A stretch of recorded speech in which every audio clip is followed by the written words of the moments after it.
Hello NEET aspirants, कैसे हैं आप सभी। उम्मीद करता हूं आप सभी अच्छे होंगे। तो दोस्तों, आज का वीडियो बहुत ही इंपॉर्टेंट रहने वाला है, क्योंकि आज के इस वीडियो के अंदर मैं आपको बताऊंगा कि क्या रह सकता है बीएचएमएस का कट ऑफ इस साल, और साथ ही साथ में मैं आपको ये भी बताऊंगा कि प्रीवियस ईयर क्या रहा था बीएचएमएस का cut off double A triple C counselling के अंदर। तो इससे पहले हमने बीएमएस की कट ऑफ के बारे में बात करी थी, जिसके अंदर मैंने आपको इस साल की क्या कट ऑफ रह सकती है और प्रीवियस ईयर क्या कट ऑफ रही थी बीएमएस की, वो बातें मैंने आपको बताई थी। जिन भी बच्चों ने मेरी वो वाली वीडियो नहीं देखी है, तो दिए गए डिस्क्रिप्शन बॉक्स में मैं उसका लिंक प्रोवाइड कर दूंगा, आप वो वीडियो भी जाकर एक बार चेकआउट कर लेना।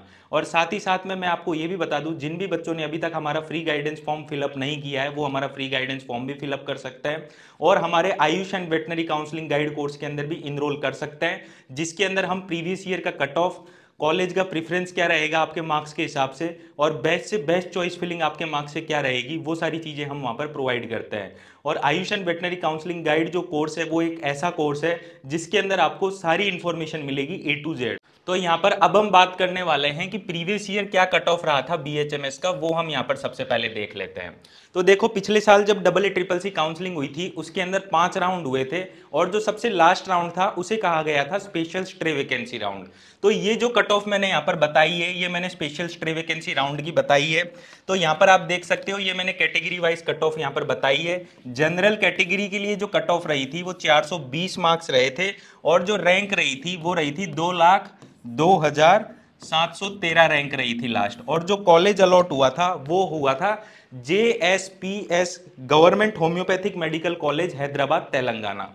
फिर उसके बाद में अगर मैं EWS कैटेगरी की बात करूं तो 385 मार्क्स रहे थे, और जो रैंक रही थी वो रही थी 2,53,750 रैंक रही थी। इस रैंक पर यहाँ पर लास्ट अलॉटमेंट हुआ था, और जो कॉलेज रहा था वो रहा था doctor Paridar homoeopathic medical college Ernakulam Kerala. फिर उसके बाद में अगर मैं ओबीसी कैटेगरी की बात करूं तो ओबीसी कैटेगरी के अंदर 395 मार्क्स रहे थे, और 395 मार्क्स पर जो रैंक रही थी वो रही थी 2,37,266 रैंक रही थी। इस रैंक पर यहाँ पर लास्ट कॉलेज अलॉट हुआ था, और जो कॉलेज का नाम था वो था NSS होम्योपैथिक मेडिकल कॉलेज। कहाँ पर है ये? आंध्र प्रदेश, कडप्पा के अंदर। फिर उसके बाद में अगर मैं SC कैटेगरी की बात करूं तो SC कैटेगरी के अंदर जो मार्क्स रहे थे वो रहे थे 326, और जो रैंक रही थी वो रही थी 3,61,602। इस रैंक पर यहाँ पर लास्ट अलॉटमेंट हुआ था, और जो कॉलेज का नाम था वो था Shri Guru Raju government homoeopathic college, Krishna, Andhra Pradesh. ये जो होम्योपैथिक कॉलेज SC कैटेगरी के अंदर जो अलॉट हुआ था वो आंध्र प्रदेश में था, कृष्णा डिस्ट्रिक्ट के अंदर। फिर उसके बाद में अगर मैं ST कैटेगरी की बात करूं तो 248 मार्क्स रहे थे, और जो रैंक रही थी वो क्या रही थी?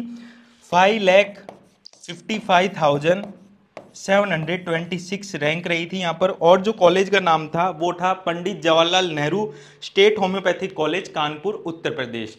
कानपुर उत्तर प्रदेश के अंदर जो गवर्नमेंट होम्योपैथिक कॉलेज है वो यहाँ पर लास्ट अलॉट हुआ था ST कैटेगरी के अंदर। तो यहाँ पर हमने बात कर ली 2023 की क्या कट ऑफ रही थी BHMS की।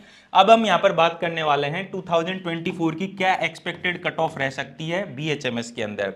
तो देखो, एक्सपेक्टेड कट ऑफ बताने से पहले मैं आपको यहाँ पर एक चीज और समझा दूं कि इस साल जो पेपर था वो ईजी था as comparison to previous year, लेकिन काफ़ी बच्चों ने यहाँ पर सिली मिस्टेक करी थी। काफ़ी बच्चों से मेरी बात हुई जिन्होंने ये कहा कि भैया हमने काफ़ी सिली मिस्टेक्स करी है, इसकी वजह से हमारे काफ़ी जो क्वेश्चंस थे सही होने की जगह गलत हो गए। अब जिन बच्चों ने यहाँ पर NCERT प्रॉपरली पढ़ी होगी उन बच्चों का यहाँ पर बहुत ही अच्छा पेपर गया होगा। अब यहाँ पर अगर मैं बात करूँ कट ऑफ की, कट ऑफ कितने नंबर से यहाँ पर इंक्रीज होने वाला है, तो जो कट ऑफ है वो यहाँ पर 10 से 15 मार्क्स से यहाँ पर क्या होगा? इंक्रीज होगा। ये चीज मैं आपको क्लियरली कह रहा हूं, क्योंकि पेपर जो था इस साल का नीट 2024 का वो इजी था। अब क्या रह सकती है एक्सपेक्टेड कट ऑफ 2024 की, वो मैं आपको बताता हूं। तो जनरल कैटेगरी के लिए यहां पर आप देख सकते हो 2023 के अंदर जो कट ऑफ रही थी वो 420 रही थी। अब जो 2024 के अंदर जो कट ऑफ रहेगी वो रहेगी 440 के आसपास, 440 या 435 के आसपास यहाँ पर क्या रह सकती है? कट ऑफ रह सकती है जनरल कैटेगरी के अंदर। उसके बाद में अगर मैं EWS कैटेगरी की बात करूं तो EWS कैटेगरी के अंदर जो कट ऑफ रही थी 2023 के अंदर वो 385 मार्क्स रही थी। यहाँ पर लगभग 400 मार्क्स के आसपास रहने वाली है। फिर उसके बाद में अगर मैं ओबीसी कैटेगरी की बात करूं तो ओबीसी कैटेगरी के अंदर यहाँ पर 395 मार्क्स रहे थे, और यहाँ पर जो कट ऑफ रहेगी वो भी लगभग 400 मार्क्स के आसपास ही रहने वाली है।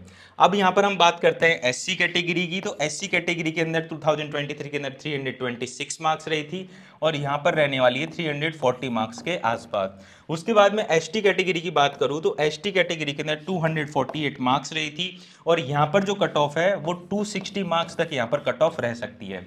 अब यहाँ पर लास्ट में मैं आपको एक चीज और समझाना चाहूंगा, ये जो मैंने एक्सपेक्टेड कट ऑफ बताई है इसका मतलब ये नहीं है जिन बच्चों के इससे कम नंबर आ रहे होंगे उनका यहाँ पर सिलेक्शन नहीं होगा।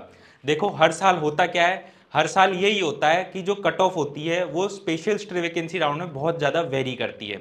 अब जो बच्चा अच्छे से चॉइस फिलिंग करेगा, सारी चीज़ों को प्रॉपर तरीके से करेगा, कई बार ये भी हो जाता है कि किसी बच्चे के ज़्यादा मार्क्स होते हैं लेकिन वो चॉइस फिलिंग ढंग से नहीं करता है तो उसे कॉलेज नहीं मिलता है। लेकिन एक बच्चा ऐसा होता है जिसके कम मार्क्स हैं लेकिन उसने प्रॉपर तरीके से चॉइस फिलिंग करी थी तो उसको कॉलेज अलॉट हो जाता है। तो जो चॉइस फिलिंग होती है और जो कॉलेज के प्रेफरेंस होते हैं वो बहुत ही ज़्यादा इंपॉर्टेंट होते हैं। तो मैं इसी वजह से आपसे कह रहा हूं कि जिन भी बच्चों को यहाँ पर काउंसलिंग के बारे में नॉलेज नहीं है, आयुष काउंसलिंग किस प्रकार होती है, किस प्रकार आपको AACCC की काउंसलिंग करवानी पड़ती है, क्या कॉलेज का प्रेफरेंस रहता है, तो इसके रिगार्डिंग आप हमारा Ayush and veterinary counselling guide course ले सकते हैं जिसके अंदर हम वहां पर सारी इंफॉर्मेशन आपको प्रोवाइड करते हैं।